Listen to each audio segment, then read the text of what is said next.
Bien-aimés dans le Seigneur, je vous salue au nom puissant de notre Seigneur Jésus-Christ. Nous voici encore dans notre moment de partage Vie en Christ, votre émission, où nous allons encore continuer le partage que nous avons commencé la session précédente. Oui, nous avons commencé à parler de la prière. En réalité, nous parlons plus de la prière et de la communion, puisque nous avons introduit cette notion-là, nous avons introduit cet enseignement-là par rapport à la communion avec le Seigneur. Communion nécessaire à ce que nos prières puissent être exaucées. Je veux essayer de non récapituler, mais me réintroduire un tout petit peu.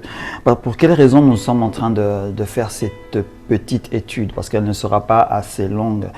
Parce que si nous devons parler de la prière, nous pouvons parler aujourd'hui et terminer je ne sais pas quand. En réalité, la prière, c'est quand même quelque chose que nous devions vivre. Ce n'est pas quelque chose que nous devions simplement parler pendant que nous-mêmes nous ne pouvons pas accomplir la prière en tant que telle, la vivre en tant que telle. Parce que beaucoup de personnes, je pense, selon moi, en fait, parlent de la prière sans réellement non la comprendre, mais vraiment la vivre. Vous savez que dans notre vie chrétienne, disons, dans notre vie d'enfant de Dieu, nous avons la facilité souvent de corriger les autres personnes ou essayer d'enseigner certaines choses que nous croyons en fait justes, pendant qu'en réalité nous sommes aussi dans l'erreur. Pas que nous sommes dans l'erreur en tant qu'erreur, mais que nous n'obéissons pas aux réalités en fait que nous sommes nous-mêmes en train d'enseigner, ce qui est vraiment aussi un danger. Souvenez-vous au moins de la parole de Christ, cette parabole ou cette petite histoire ou ce petit proverbe, si je peux appeler ça ainsi,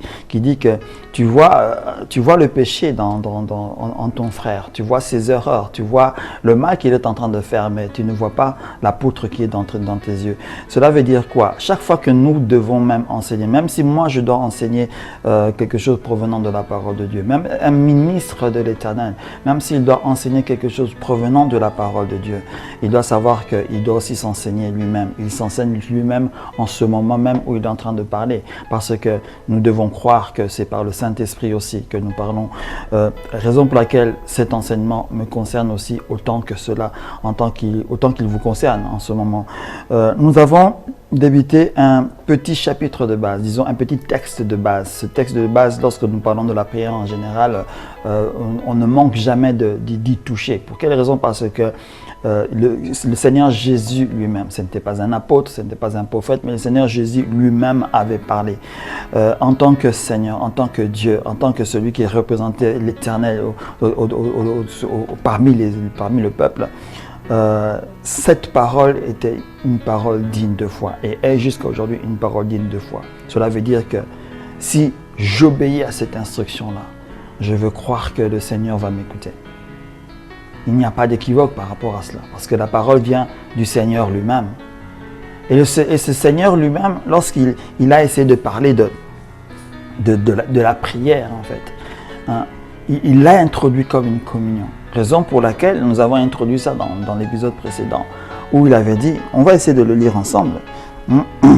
Mais quand tu pries, entre dans ta chambre et ferme ta porte. Quand tu pries, entre dans ta chambre et ferme ta porte. Avant de rentrer de nouveau dans cette petite réalité-là, cela ne veut pas dire que lorsque nous sommes dans les assemblées, dans les communautés, ou que je suis quelque part, je ne peux pas prier. Non. Cet enseignement que nous sommes en train de faire ne dit absolument pas ça.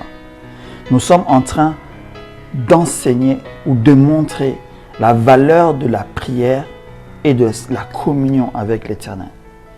Parce que vous savez qu'il y a beaucoup de prières que nous faisons qui ne sont pas exaucées par le Seigneur. Les Écritures essayent de nous montrer, de nous enseigner ou bien de nous dire pour quelle raison peut-être vous n'êtes pas exaucé ou que je ne suis pas exaucé. Nous avons parlé des paroles qui se trouvent dans les Lamentations, lorsqu'il parlait de nuages entre vous et moi, lorsqu'il parle encore dans d'autres livres du sang dans les mains. Tous ces éléments-là qui peuvent représenter en général ou en règle générale le péché en tant que tel. Ce sont des éléments qui empêchent la prière. Mais un élément le plus important est la communion. Lorsque déjà le péché subsiste, le péché vit en nous ou vit avec nous, il est difficile d'être en communion avec celui qui est le Saint des Saints. Raison pour laquelle vous avez déjà entendu dans les prédications ou dans les enseignements, dans les églises, les enseignants dire que le Seigneur n'exauce pas un païen. Pour quelle raison ils disent ça? Simplement parce que il n'y a pas de communion entre le païen et le Seigneur. Je veux peut-être aussi jeter un petit pavé dans la mare en disant ceci. J'ai bien parlé ou bien exprimé le terme païen. Une personne, je peux dire ainsi, qui ne croit pas, un non-croyant, disons. Vaut mieux utiliser peut-être ce terme-là pour être plus générique. Un non-croyant, celui qui n'a pas Christ en lui. Mais attention, cela ne dit pas que le Seigneur n'exauce pas l'homme, la création. Ça, ce sont deux réalités différentes. Si vous ne comprenez pas ce que je suis en train de dire, rapprochez-vous de vos enseignants et demandez-leur explicitement l'exaucement de la prière de l'homme, le non-exaucement de la prière du non-croyant. C'est deux choses qui sont complètement différentes. Ce n'est pas l'objet de notre étude ici. Mais vous pouvez essayer de vous renseigner par rapport à ça. Et vous allez comprendre pourquoi il y a certaines choses qui se font dans la vie de ceux qui ne croient pas au Seigneur, mais qui, souvent, ont une sorte de petite prière qui sort de leur cœur. Il ne faut pas dire que c'est l'ennemi qui a exaucé la prière. On entend souvent ce genre de langage ou d'enseignement qui disent que pour les personnes qui ne croient pas, c'est le diable qui exauce. Nous n'allons pas entrer dans ce petit fossé parce que c'est un fossé dans lequel on risque tous de se blesser. Et ce n'est pas notre but en ce moment. Ici, nous sommes en train de nous focaliser sur quelque chose d'important. La communion. Entre dans ta chambre et ferme ta porte. La communion avec le Seigneur. C'est quelque chose de très important. Lorsque nous voyons le terme communier, communion en tant que tel, nous avons le mot union là-dedans. Donc, c'est-à-dire que la communion que nous faisons avec le Seigneur nous porte à l'unité. Je ne sais pas si on se comprend ici. J'ai pris cet exemple-là, ou ce mot-là, en prenant sa traduction dans la langue française. Parce que je suis en train de parler en français, entre parenthèses. Raison pour laquelle j'ai fait cette division. Parce que vous avez l'habitude de voir souvent dans certains enseignements de d'autres langues aussi, ils peuvent prendre la langue en particulier, la diviser pour tirer quelque chose. Alors laissez-moi aussi faire ceci avec le terme communion parce que c'est ce qui est demandé ici. C'est ce que nous sommes en train de voir ici. Dans communion, nous avons union là-dedans. Le comme, c'est autre chose. L'unité. Nous formons une unité en ce moment-là avec le Seigneur. Nous sommes en train de partager quelque chose avec le Seigneur. Entrer dans sa chambre et fermer la porte signifie aussi entrer dans une intimité avec lui. Être intime avec le Seigneur. Comment peut-on comprendre? Comment peut-on aller vers cette intimité-là? Comment peut-on la goûter? Comment peut-on la provoquer, la créer? Parce que le problème qui est ici, c'est entrer dans une vie qui va créer, si je peux appeler tous ces phénomènes-là. Comment je peux avoir la vie qui va créer une communion avec le Seigneur? Comment je peux avoir une vie qui peut créer une intimité avec le Seigneur? Parce que le but de cette intimité, le but de cette communion, c'est que lorsque j'entre en dialogue avec le Seigneur, non seulement le Seigneur m'écoute, mais le Seigneur aussi me répond. La réponse du Seigneur, on l'apprend et on le sait, ne vient toujours pas par une parole. La réponse peut venir par un exaucement. C'est ce que nous cherchons en réalité. Lorsque nous allons dans la prière, nous cherchons l'exaucement de cette prière-là. Personne ne me dira aujourd'hui, en m'écoutant, que moi je vais prier juste parce que je dois prier. Juste parce qu'on m'a appris que le matin, il faut bénir la journée, la laisser entre les mains du Seigneur, que le soir, il faut remercier le Seigneur pour la journée et bénir pour la nuit, demander sa protection, etc. Je veux dire quelque chose qui va peut-être frustrer ou embêter certaines personnes. Ce que je viens de dire aujourd'hui, maintenant, là, tout de suite, à propos du remercier le Seigneur pour la journée, remercier pour la protection qu'il va nous donner la nuit, ce sont des éléments, comment je peux dire, basiques, qui souvent on peut voir cela comme une perte de temps de le demander parce que ce sont des éléments que le Seigneur fait déjà et il n'a pas besoin que tu puisses lui demander de le faire. Un exemple par exemple, la Bible nous dit que l'ange de l'Éternel campe autour de ceux qui craignent le Seigneur. Voulez-vous comprendre cette phrase-là, par exemple? On dit que l'ange va camper. Cela veut dire quoi? Il va faire un campement. Il va faire une habitation. Une sorte de tour, si je peux le dire aussi. Tout autour de ceux qui craignent le Seigneur. La personne qui craint le Seigneur n'a pas fait une prière pour demander au Seigneur, envoie-moi tes anges pour me protéger. Je ne sais pas si vous comprenez ce que je suis en train de dire. En m'exprimant ainsi, je ne suis pas contre les prières qui sont en train de se faire, ou que vous faites peut-être déjà. Je ne dis pas que si tu le fais, tu fais mal. Attention, cette parole n'est pas sortie de ma bouche. Mais si je suis en train d'exprimer cela, c'est pour te porter à un autre niveau dans la prière que tu es en train de faire. De ne pas perdre le temps dans ce qui est déjà en cours. Je ne sais pas si tu me comprends. Mais si tu veux ne pas perdre de temps dans ce qui est déjà en cours, il y a une condition. La crainte de l'Éternel. Pour que cet ange puisse être là. Parce que si tu n'as pas la crainte de l'Éternel, ta prière ne sert à rien. Tu pourras dire, Seigneur, envoie-moi ton ange pour ma protection cette nuit. Mais tu n'as pas la crainte de l'Éternel. Or, cet ange qui doit venir faire le campement doit voir que tu es une des personnes qui craint l'Éternel pour faire ce campement-là. Méditez sur cette phrase. Avant de prier, avant de demander cela. Méditez un peu sur cette phrase-là. Qu'est-ce qu'elle signifie réellement? Et vous allez comprendre pourquoi, tout à l'heure, j'ai dit qu'il y a souvent des éléments basiques dont nous perdons notre temps à les demander. Parce que ce sont des éléments qui sont, je peux dire, automatiques,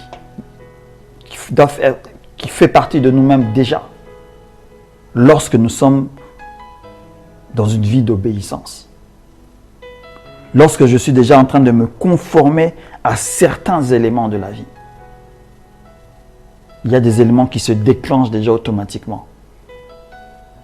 Et je n'irai pas à perdre mon temps à le demander. J'irai au contraire dans ma communion avec l'Éternel, me focaliser maintenant à autre chose. Je ne sais pas si nous sommes en train de nous comprendre dans ce que nous venons d'expliquer en ce moment. C'est la raison pour laquelle, pour déclencher la communion, pour déclencher l'unité, pour déclencher l'intimité avec le Seigneur, il y a des préalables. Il y a des préalables. Comme je l'ai dit dans l'épisode précédent, l'enseignement que je suis en train de donner maintenant n'est pas forcément focalisé sur une personne qui vient de naître de nouveau et qui est en train d'apprendre sa vie et qui, d'une manière ou d'une autre, apprend déjà comment prier. Mais je suis en train de parler aux personnes en ce moment qui déjà ont fait 2 ans, 3 ans, 4 ans et plus dans la vie chrétienne.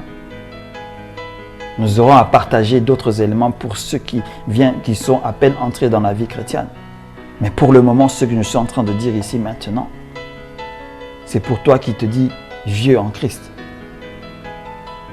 Qui, malgré que tu te dis vieux en Christ, ta vie de prière ne décolle pas. Je ne dis pas que décoller comme un avion. Non, c'est que cette vie de prière est limitée au lait, si je peux dire ainsi. Ta vie de prière n'est pas dans la consommation de la viande et des choses dures. Ta vie de prière est limitée au breuvage du lait uniquement. Alors ne t'étonne pas que si tu demandes certains éléments au Seigneur, tu n'as pas forcément l'exaucement. Ou l'exaucement est, je peux dire, retardé d'une manière ou d'une autre. Si on peut parler de retard dans les exaucements de prière. Souvent on entend cette réalité-là. On essaye de la définir aussi d'une manière biblique, comme on parle souvent de la prière de Daniel pendant son jeûne, où le Seigneur avait mandaté un ange et que l'ange avait été bloqué. Il était en combat avec le prince de cette région et consorts. On prend cette réalité-là pour expliciter que la prière peut être bloquée et peut-être vous devez continuer à prier pour que l'exaucement arrive. Or, en réalité, ce n'est pas vraiment ça. Souvent, nous avons l'habitude de prendre les versets, de les effleurer pour prendre une certaine signification et expliciter quelque chose, mais qui en réalité n'est pas vraiment cela. Parce qu'on risque de faire une doctrine par rapport à ça. Et pourtant, ce n'est pas une doctrine, cette réalité. Cette réalité-là a vraiment à voir avec autre chose. D'où est-ce qu'on peut parler de prière exaucée en retard? On va essayer peut-être de débattre de cet élément-là après. Parce que vous devez savoir que les Écritures nous apprennent que au moment convenable, au temps convenable, le Seigneur intervient. Au temps convenable, le Seigneur répond. Quand je vois ces genres de langage, de paroles, d'explications bibliques, je me dis que non, une prière n'est jamais en fait en retard. Elle vient au moment bien déterminé. Mais il y a d'autres réalités qui peuvent se passer, bien sûr. Nous allons essayer peut-être d'en parler. Bref, tu entres dans ta chambre et tu fermes ta porte. Cette intimité que le Seigneur est en train de nous demander d'avoir. Cette parole venant de Jésus est donc une obligation. Une loi, une règle, je ne vais pas citer ces mots-là, mais je préférerais dire une obligation. Pourquoi une obligation? Parce que ça vient du Seigneur, le Créateur lui-même. Si c'était l'apôtre Paul, Jacques ou Jean, ou le prophète Ésaïe ou je ne sais pas qui, on va peut-être réfléchir, essayer de débattre tout un tas d'histoires. Mais cette parole, elle vient du Seigneur lui-même. Et il nous dit clairement que tu dois entrer dans ta chambre et tu dois la fermer. Qu'entraîne l'action de fermer cette porte? Quand tu es seul, quand tu fermes ta porte, le bruit qui était à l'extérieur, tu ne l'entends plus. Les événements qui sont, quand tu entres dans ta chambre, ce qui est dans le salon, tu oublies. Ce qui est à l'extérieur, tu oublies. Cela veut dire que les éléments qui t'entourent de la vie ne sont plus là pour te gêner. C'est-à-dire que quand tu entres dans ce moment d'intimité, tu dois donc te déconnecter. Tu dois te déconnecter du monde lorsque tu entres dans ce moment d'intimité. Parce que ce moment d'intimité amène la présence du Seigneur. La présence du Seigneur est censée être là. Donc pour quelle raison je veux emmener les éléments du monde avec moi? Les bruits du monde avec moi? Les pensées du monde avec moi? Vous savez qu'il est difficile dans les temps d'aujourd'hui d'être là tranquille et ne pas avoir un élément qui passe par la tête. Tellement nous sommes entourés de choses qui polluent, si je peux utiliser le terme, polluer en bien ou en mal notre conscience, notre âme, nos pensées. Il arrive souvent qu'il est difficile de faire le tri, d'accepter, de refuser, etc. Tout se mélange. À tel point que tu peux entrer dans ta chambre, tu peux fermer ta porte, tu veux bien commencer à prier. Mais les pensées commencent à affluer. Attention, ça ce n'est pas l'ennemi qui est en train d'agir, mais c'est toi-même en tant qu'humain, en tant qu'un humain fonctionnant normalement. Il est tout à fait normal que les pensées de la journée t'envahissent au moment où tu entres dans l'intimité avec le Seigneur. Raison pour laquelle, s'il dit d'avoir cette action de fermer la porte, c'est d'essayer d'oublier, de ne plus considérer ces éléments-là de la journée, mais de venir auprès du Seigneur et se concentrer avec le Seigneur. Malheureusement, il ne nous a pas dit dans cet exemple ou dans cette parole, comment peut-on nous déconnecter de ces choses-là. Ça aurait été merveilleux si le Seigneur nous disait, ou nous donnait la formule magique, entre parenthèses, qui nous permettrait de nous déconnecter complètement du monde au moment où nous entrons dans sa pause, dans son intimité ou dans l'intimité avec lui. Ô combien nous voudrons en fait découvrir cette réalité-là, afin de faire cette symbiose, afin de faire cette union parfaite qui est demandée. Parce que cette symbiose et cette union parfaite est celle qui est requise afin que nos prières puissent être exaucées du ciel. Nous avons parlé du Seigneur Jésus-Christ, on l'a pris comme exemple en fait, parce que lorsqu'il se réveille le matin, lorsqu'il dit dans ses prières, je sais que Seigneur que tu m'exauces toujours, lorsque nous savions qu'il prend un temps pour prier, pour demander, il dit que ce que je fais, c'est ce que le Seigneur, le Père m'a montré et m'a dit de faire. Donc, il recevait des réponses pendant ces moments de prière. Alors, souvent, on n'a pas de notion tangible dans les Écritures qui nous montre comment il était intime avec le Seigneur. On aurait bien voulu avoir ces éléments-là qui auraient été pour nous des cours sur lesquels on aurait pu s'accrocher dessus. Et si ça ne fonctionnait pas, on aurait dit au Seigneur, Seigneur, voilà, tu vois, ce que tu nous donnes ne fonctionne pas. Mais il ne l'a pas donné parce que nous devions découvrir cela. Pourquoi nous devions découvrir? Pourquoi? Parce que nous ne sommes pas identiques. Ça, c'est un autre point sur lequel nous devions nous comprendre. Nous ne sommes pas les mêmes. Raison pour laquelle je peux donner l'exemple dans un couple, le mari peut prier, la femme peut prier, mais ils n'ont pas tous le même potentiel de prière. Ils n'ont pas tous la même intimité de prière. Elle est différente. Même s'ils sont portés à avoir quelque chose de commun, d'unique entre eux. Le frère qui est assis à côté de toi sur le banc à l'église, par exemple, tu peux le remarquer que c'est une personne qui prie beaucoup, mais toi tu pries moins. Mais vous deux, vous avez une même vie chrétienne qui va de l'avant, par exemple. Là, je parle comme si tout était parfait, par exemple. Ton intimité avec le Seigneur n'est pas l'intimité de ton frère ou de ta sœur avec le Seigneur. Pour la simple raison que l'intimité de deux couples ne s'équivaut pas.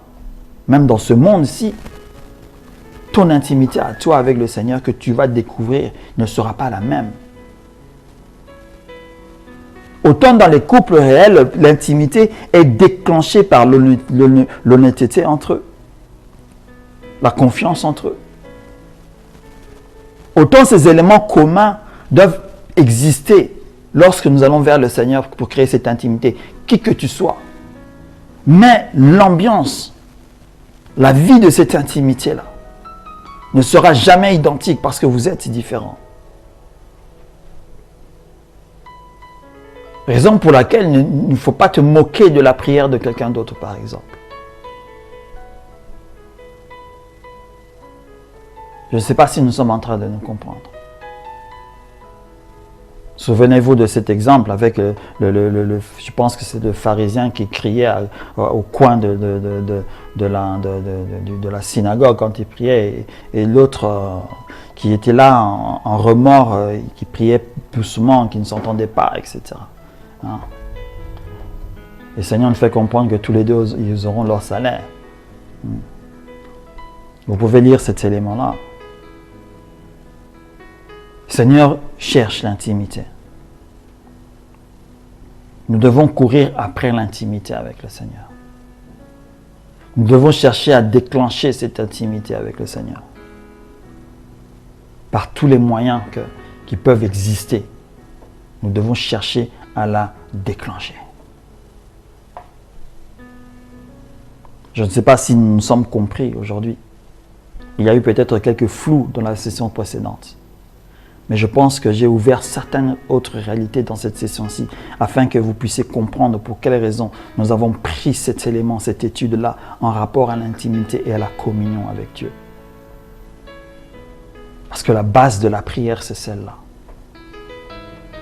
Il n'y a pas 3, 4, 5, 6, 7, 10, 20 manières de prier. On peut enseigner la prière d'intercession, la prière de ceci, la prière de cela, etc. Mais lorsque nous sommes dans la position de l'intimité avec le Seigneur, toutes ces X, Y nombre de prières se déclenchent par eux-mêmes. Il n'est pas nécessaire de les apprendre. Il n'est pas nécessaire d'être enseigné sur cela. Il n'est pas nécessaire de le faire. Parce que les enseignements risquent d'être des lois qui s'écrivent dans nos têtes.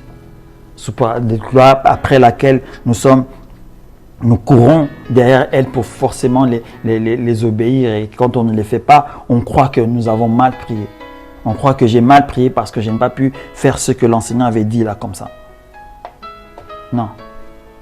Ce n'est pas le regard du Seigneur en ce moment-là. Non, ce n'est pas son regard.